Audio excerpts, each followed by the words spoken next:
Very much for having me tonight. Witchcraft in Connecticut. When I speak with historic societies, they usually know that it existed. Most people don't have any idea. They only know about Salem, thanks to Arthur Miller. I was born in Salem, actually, and I grew up right next door to Salem, so I grew up knowing all about Connecticut witchcraft and had no idea that it existed anywhere else in the country, except for there, till I came to Connecticut and moved to Farmington and got involved with the Stanley Whitman House there. And the director there wrote a play, The Witchcraft Trial of Mary Barnes. Mary Barnes was a Connecticut woman who was one of the last people to be hanged for witchcraft, and that was news to me. So I started doing research and finding these amazing stories. The people, the women, mostly, who had been accused of witchcraft and what we know about them. And there were stories that cried out to be told. So I developed this, this performance. I'm going to bring to life for you 5 women who were accused of witchcraft here in Connecticut. They all had different endings, as you'll find out. And at the end, we can stay and ask questions and chat about it. So I'm going to turn around and get into character, and when I come back, we'll be there.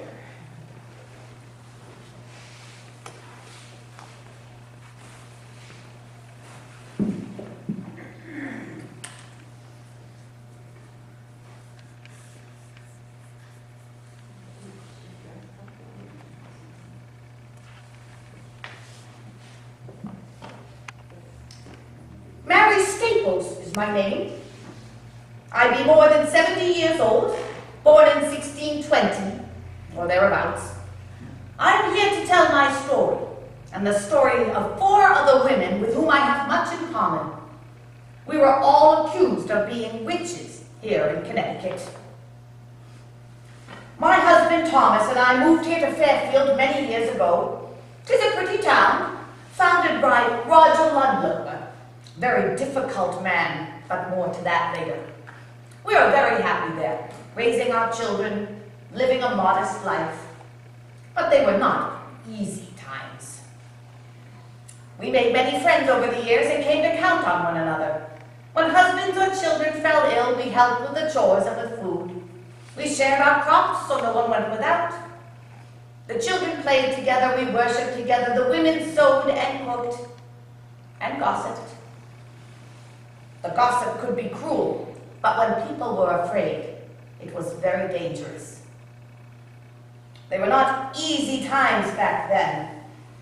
We were surrounded by woods, dark, hostile, in which lived the natives. We were surrounded by the Dutch. Sickness and illness and death were common. Of course, the Dutch, many of them were our neighbors, and we trusted them not. It mattered not that the troublemakers were in New Amsterdam. England was at war with the Dutch. We were not happy about that. Weather was harsh. Food was scarce. And the future uncertain. We are Puritans. Many of us came here from England in order to escape the powers of the English king, to worship without interference. We believe in God and in the devil, who tempts us and brings misfortune to all. We have strict ways, laws that guide our way of dress and our way of life, ensuring humility. Whenever one of us steps outside the bounds of what is acceptable in the eyes of the church, there is quick retribution. The stocks, whipping, even excommunication. Women were being accused of witchcraft long before I was born. Indeed, the Bible spoke out against it. The first witch to be hanged here in Connecticut was Alice Young of Windsor, 1647. We know not what she did to bring this upon her, but her accusation and trial and hanging began a time of misery. 7 years later, another woman from Windsor, Lydia Gilbert, was also accused and brought to trial.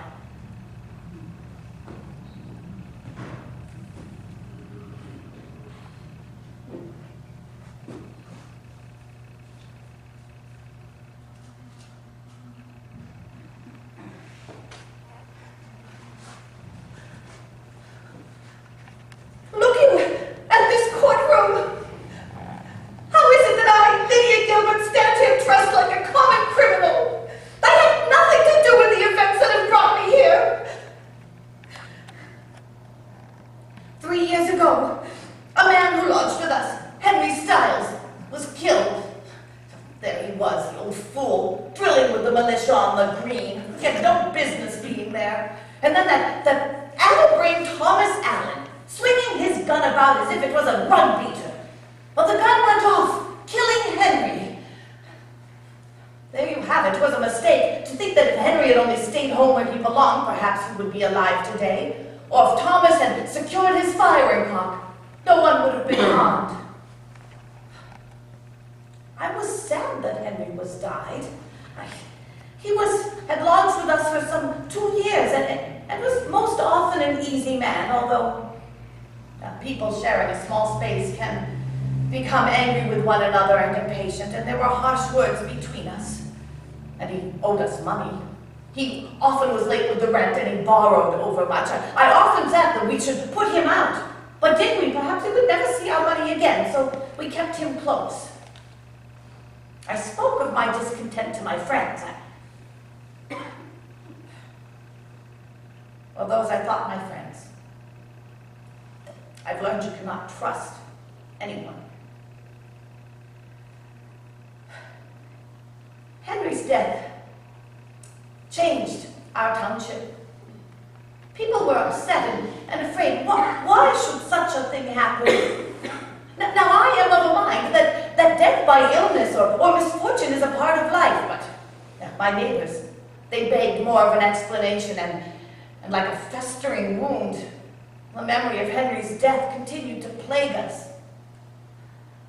I soon found myself at the center of a frightening storm. Slowly over the past year, I've come to realize that I am being held responsible for bad things happening in the village. Butter spoils after I visit, a cow dies after I pass by, a child falls ill if I look at her at meeting house. To me, this makes no sense, but now I can see it was all adding up to this. They accuse me of Henry Stiles' death. I could see it coming at me like a great wave, but there was nothing I could do to turn it. Indeed, the more I spoke out against their accusations, the more they seemed to suspect me. And now I stand here at the Connecticut General Court awaiting the jury's decision. Nay, I cannot believe the number of people who have made the trip from Windsor to hear my case, many of them calling me witch. They seem to enjoy it. The clerk has read out that I have entertained Satan, and that I killed Henry Stiles, and I have done other witchcrafts, and that I deserve to die. Surely I would know if I were in league with the devil. How can they find me guilty of these things? How can they blame me for what are the acts of others?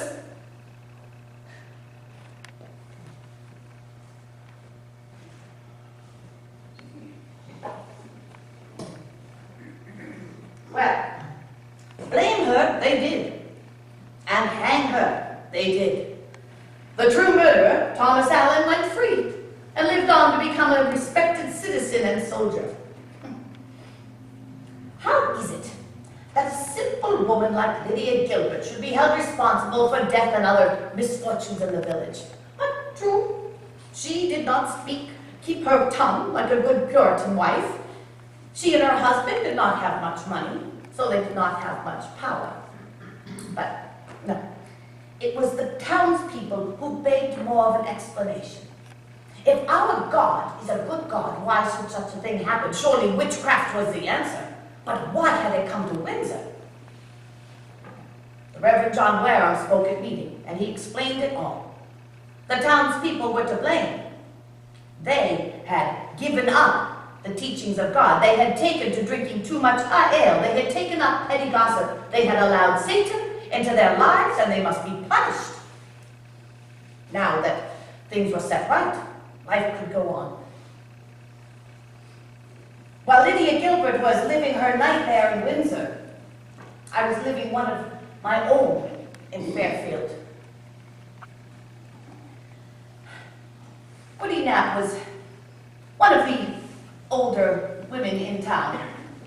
She was older than most of us, strange in some ways, poor. I know not what brought the first suspicion upon her, but I was a young woman at the time, fearful for the well-being of my children and easily swayed by others. When Goody Nap was brought forward and accused of witchcraft, my neighbors spoke out against her, and I joined the crowd. I'd be not proud of that. I was the last one to speak at her trial, and I echoed my neighbors' accusations of her evil influence on the town. They said that she had witches' teeth, strange markings on her body that gave suck to the devil. Goody Nap was found guilty and was sentenced to hang.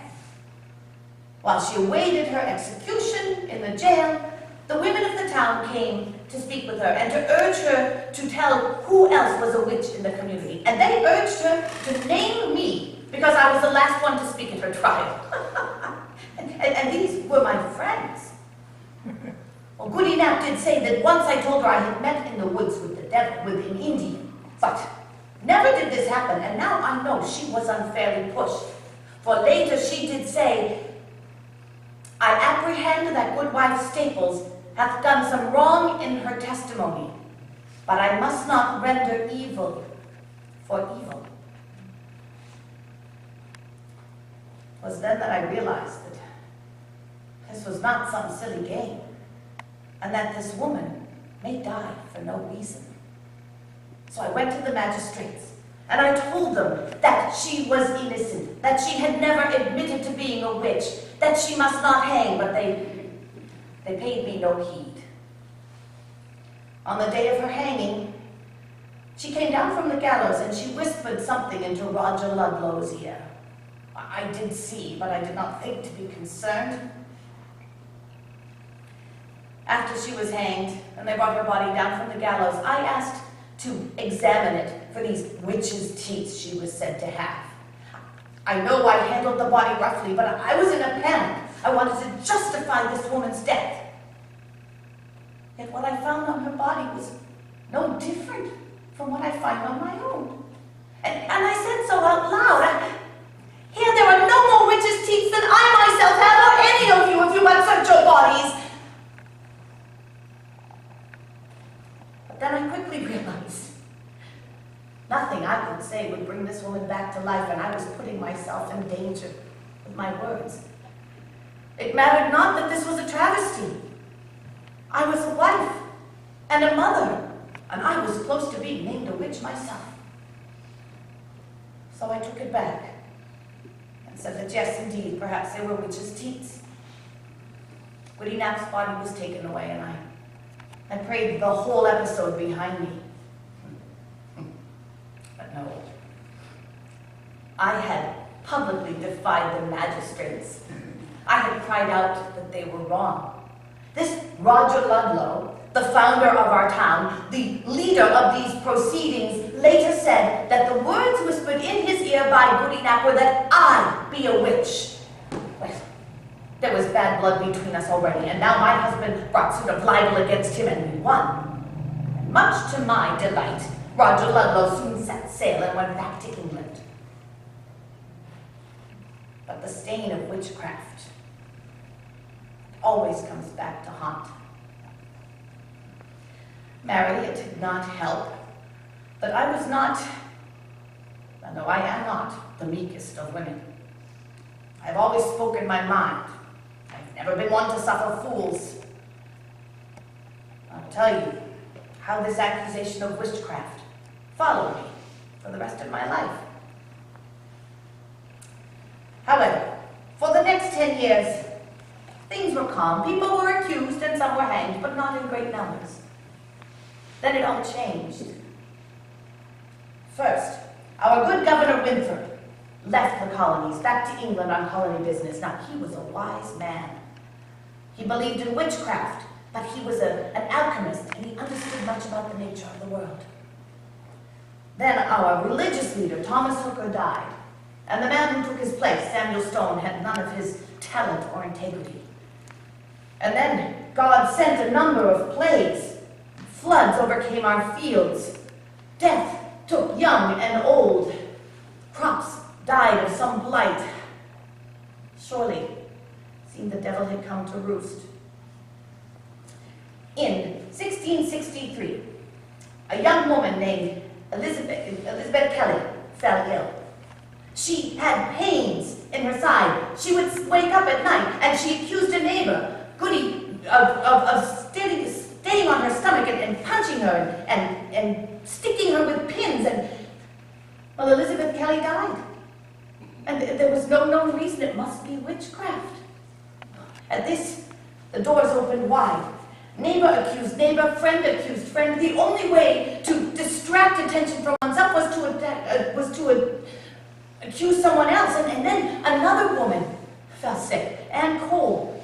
And she too started to talk in tongues. I know not what she said, but it was taken so seriously by the magistrates and the clergy that the women accused soon began to fear for their life. One of them was Judith Varlet, a Dutch woman living in Hartford.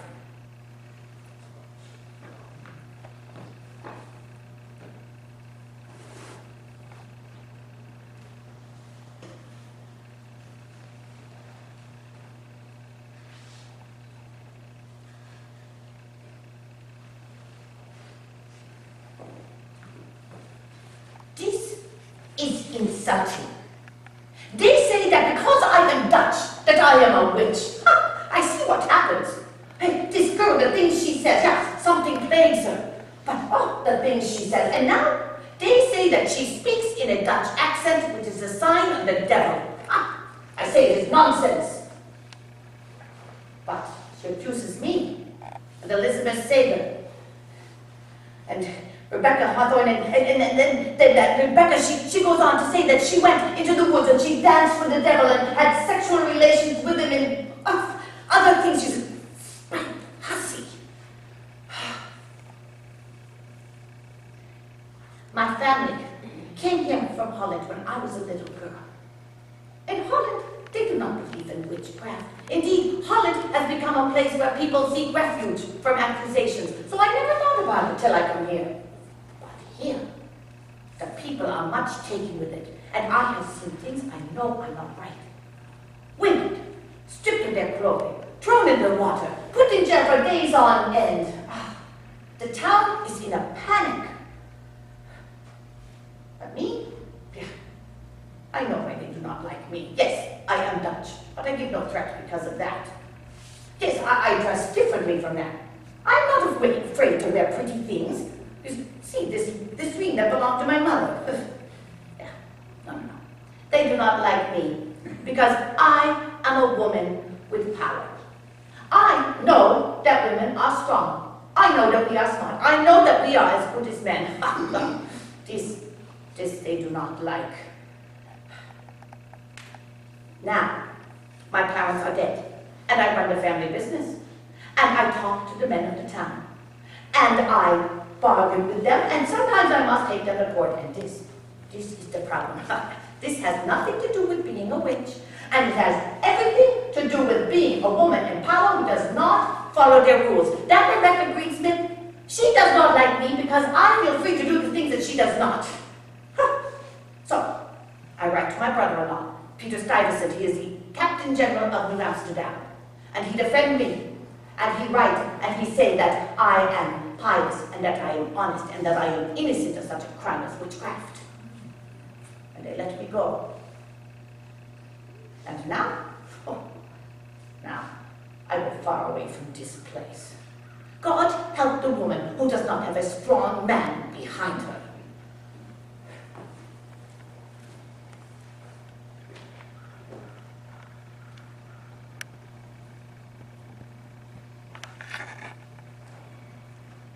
Judith Varlet was one of the fortunate ones. She was educated. She had money. She had a powerful family. She did indeed go back to New Amsterdam. She married Nicholas Bayard and lived to see her grandchildren. Not so Mary Barnes. Mary Barnes of Farmington was to date the last one to be hanged for witchcraft here in Connecticut. She was not wealthy. She was not educated. She did not have a powerful family. I know not what she did to bring suspicion upon her. I knew her not when she lived in Pequot Plantation, although I did hear that as a young woman she was brought to the courts and tried for adultery. When she moved to Farmington, she was not holy enough for the church, but many people were not. Did she speak out against the church? Did she have some marking on her body that set her apart? Was she truly seen in the presence of the devil? And yet, the devil can take many, many forms, so who would know? There's not much written about her, and I must wonder why. Perhaps there was not much behind the accusation. But what we do know is that she was poor and frightened, and she was hanged. What must those last hours have been like?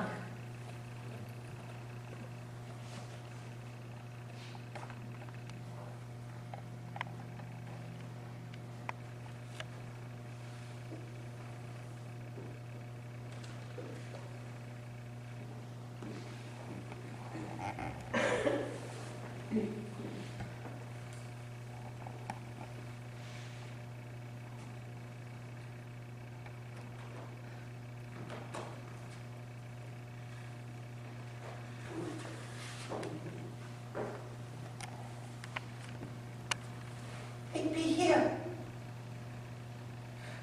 Finally, after all these weeks, I'm to hang. I wait here in Daniel Garrett's house. Rebecca and Nathaniel Greensmith wait with me. Earlier, I heard my husband pay Daniel for my keep. 21 shillings for a life. He wishes to collect before I am forgotten. Rebecca and Nathaniel, now, they deserve to die, but I have never entertained the devil.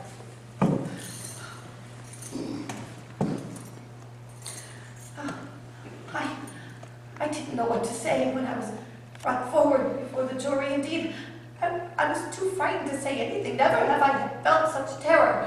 Those men looking down at me and the townspeople behind me, calling me a witch.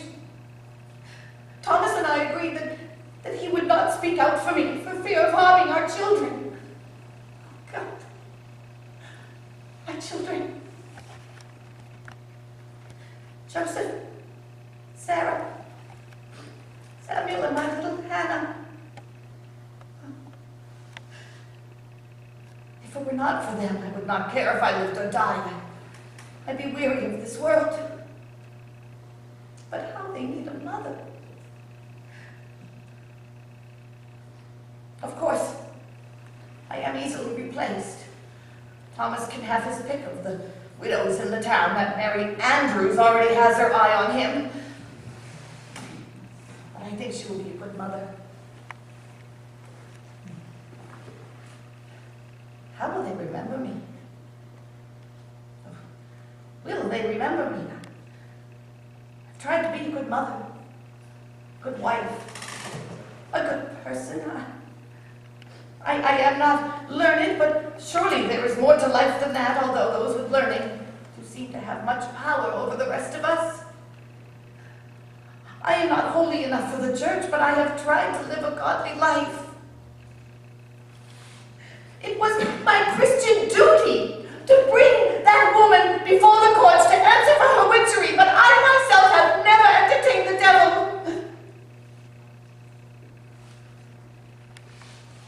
Why have I? After so many days alone in this cold room, I must wonder. Perhaps I have been in his power. I have had unchristian thoughts. I have committed unchristian acts. I have been hateful and selfish with my children and with my neighbors. Perhaps the devil be at work in me after all. If so, I truly fear the future. Oh, dear God, let me hang. Let me be be buried in unsacred ground with no ceremony, no kind words, but, oh please, let me look down on my children from heaven, and let me meet up with them when their time comes. Do not let them be harmed because they are the offspring of a witch.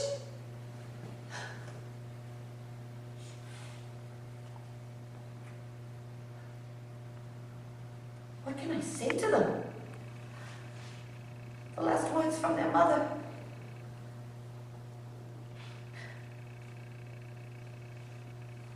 I love you. I'd be so proud of you. Care for your father and be kind to each other. And keep to yourself, lest you end up like me. My words and my actions have made me a host for the devil, and now I must pay. Oh, dear God, spare them my fate.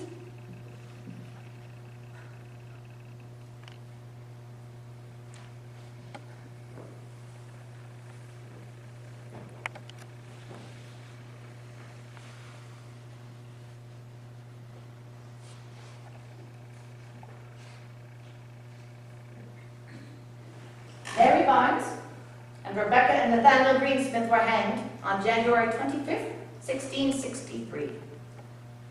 To date, they are the last people to be hanged for witchcraft here in Connecticut.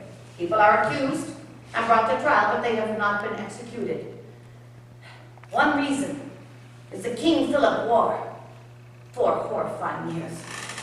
No witch is as terrifying as the violent killing of war. But also, our good Governor Winthrop returned. Wise and learned man. He is a physician, an alchemist. He understands much of the natural world. He believes in witchcraft, but not in the evidence often brought forward for witchcraft. Before he left, he forestalled many an execution, but while he was away, lesser men prevailed. When he returned in the summer of 1663, it was too late for Mary Barnes. He stepped in. He stopped many of the executions. He helped to change the law, requiring there be 2 witnesses to an act of witchcraft. Until then, only one was needed, and it was a simple task to accuse someone you disliked. Yes, the witchcraft panic was over, and life was peaceful for nearly 30 years. But then, we started hearing of strange doings in a town in Massachusetts, Salem. Young girls given to fits and sickness, crying out an accusation, lying like the dead. Truly seemed the devil had come to roost. So many people were accused of witchcraft, most of them women. Many were hanged. One poor man was crushed to death. But when the wife of the governor of Massachusetts was accused, he quickly stopped those trials. But not before the poison came to Fairfield, and my past came to haunt me. I was an old woman by then, blessed to have lived so long. Oh, many things other than witchcraft can take one's life. Illness, fire, childbirth. But I was a grandmother. I was happy and life was peaceful. In April 1692, a young servant girl named Catherine Branch fell ill. She began to cry out and then lie like the dead. It was much like what we had heard of in Salem. One must wonder at these teenage girls. Finally, her master, Daniel Westcott, and mistress decided that it was time to bring in the clergy. 'Twas 2 weeks before Catherine started calling out the names of those she said were witching her. One was Mercy Disbrow, a woman who had often argued with Daniel Westcott.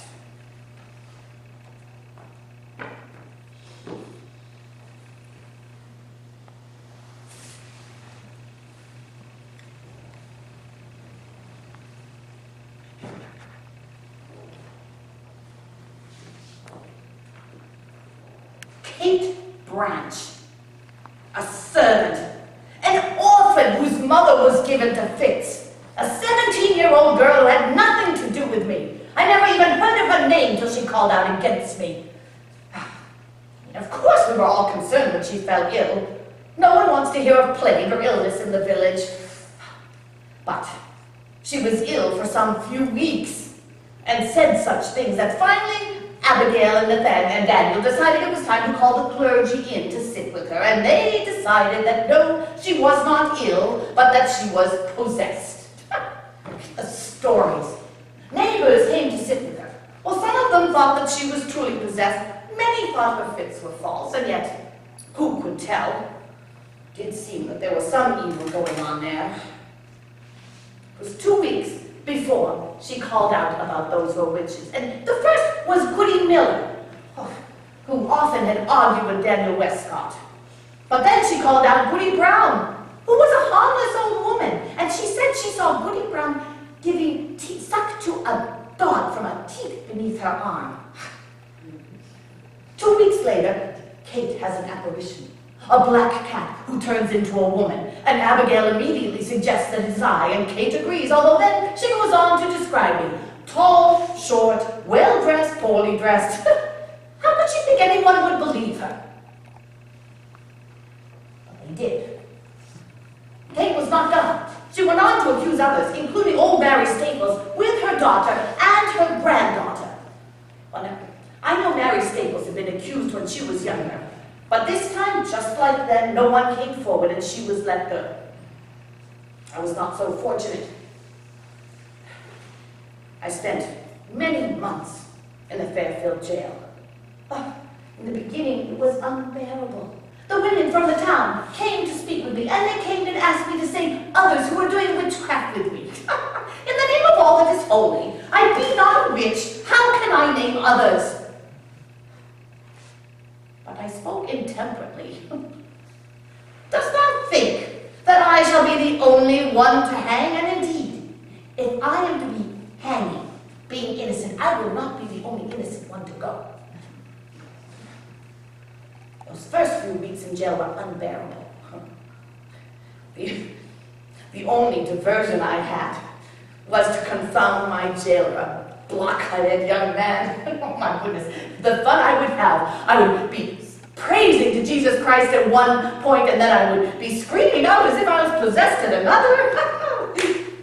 You should have seen his face. But, as often happens in my life, my words were taken differently, and I was accused of witchcraft. I have only one thing in my favor.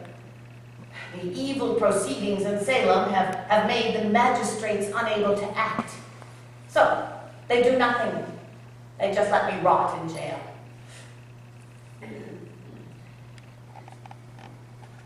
We all spend our lives trying to do our best. I have tried to be a good person. I have tried to follow the words of God. I have tried not to let Satan into my life. But I have a sharp tongue. And I have a short temper. And I have more brains than most of the people around me. But as I have seen my neighbors speak out against me at trial, I now see how my words and my actions are perceived. I be guilty of many things, but not of witchcraft. Perhaps the worst of it all is the indignity. I was searched 3 times for witches' teeth. 'Tis humiliating to be stripped naked in front of your neighbors, all women at least, comb through all your hair, get all of it. They said that they found something irregular on my privates. I challenge anyone to know what is regular when it comes to a woman's privates. Finally, after 2 searchings, I did demand a water test. So sick was I of these false accusations. I knew I was innocent and that I would sink, but surely they would bring me out. A witch floats. The water rejects her just as a witch rejects her baptism when she signs with the devil. But I fear I did not fully understand what would happen. On the given morning, they took me out to the pond and they stripped me naked. They bound me thumb to left toe, left thumb to right toe. They rolled me into the middle of the pond and they dumped me in. I could feel myself plunge down, but then come back up and bob like a cork. But there are more ways to drown than sinking. My hands and feet were so bound I could not keep my mouth out of the water, and I could feel myself losing the fight as I was sucking in mouthfuls of the slimy stuff. Finally, by the grace of God, they did pull me out. But my floating further accuses me of being a witch. I've been sentenced to hang. Truly, I would rather have drowned. There was a peace in the water I do not think I will find at the gallows. But I have not given up faith. These wise men in charge of my future seem unable to act. And so I pray that wiser men will come forward. And I have heard that my former master, Dr. Gershom Bulkley, has come to my defense.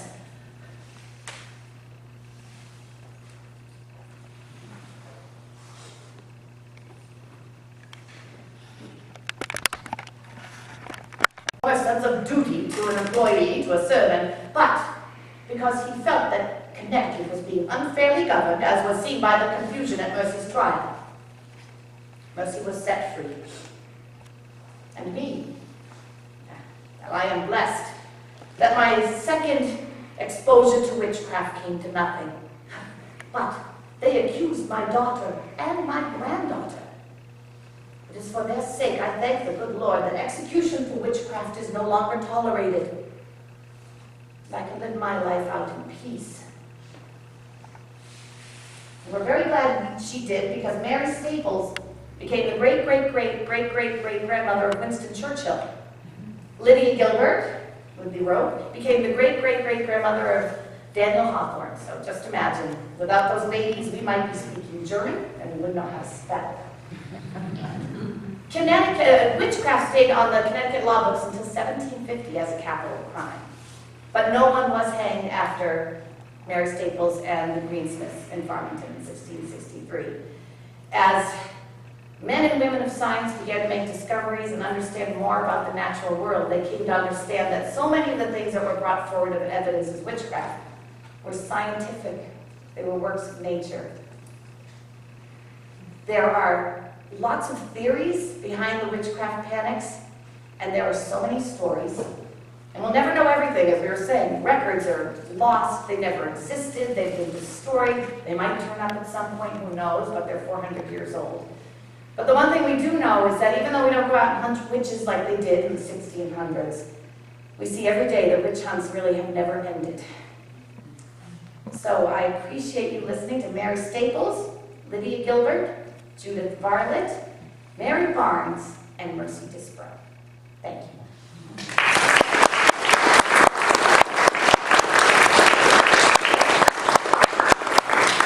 Anybody have any questions or insight, or anybody else descended from a witch? Yes? How many witches were hung in that era, accused witches? Over 40 were accused, 11 were hung in Connecticut, hanged in Connecticut, and then in Salem, they hanged up into the 40s, I think. Their panic was crazy. And I do